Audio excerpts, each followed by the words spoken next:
Here is that next lesson. Why don't I have self-esteem naturally? Lesson number 20. We probably would have natural self-esteem, except that it has been rigorously trained out of us by our trainers, parents, teachers, friends. This is all part of that. Every lesson in this book talks about how we've been trained and taught, right? Our whole lives, folks.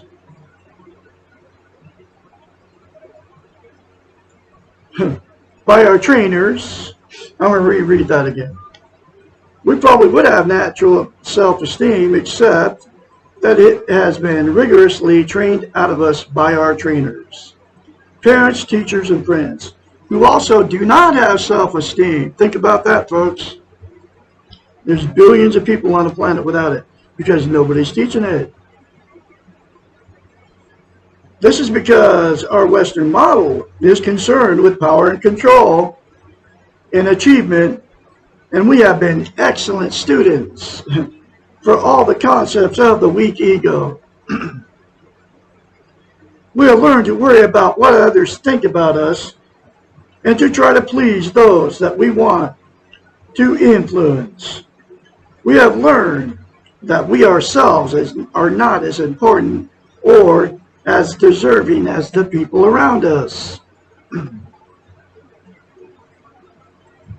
Also, we have been taught that if we love others unselfishly, we will know automatically what they need, and that loving others means taking care of their needs. They supposedly will be doing the same thing so that our needs will also be met by those that love us. We have been taught something that simply does not work. Furthermore, we are not even given the choice of whether we want to learn self-esteem versus the model referred to above. At a very early age, we are taught that loving ourselves is selfish, and it will lead to being conceited and narcissistic, and that no one else want to be around us. We've been trained all wrong, folks. Our churches, your church. Our parents, your parents. Our schools are all institutions of control. Control over us, exclamation point. No wonder everybody's running around no self-esteem. All institutions need to have people who believe in them and will follow the rules.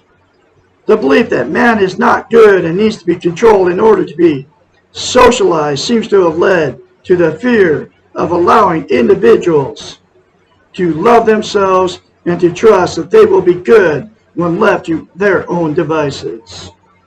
The Western model, by training us, brainwashing, that's what I call it, in the weak ego, is a persuasive one in that it seems to offer a manner of being able to control the feelings and behaviors of others by taking one of them and loving them more than we love ourselves. This is just not the case. If we cannot choose not to love if we cannot or choose not to love ourselves, how then can we believe that we are capable of being loved? If all our love and esteem is focused on others, how can we feel whole and complete and loved within ourselves?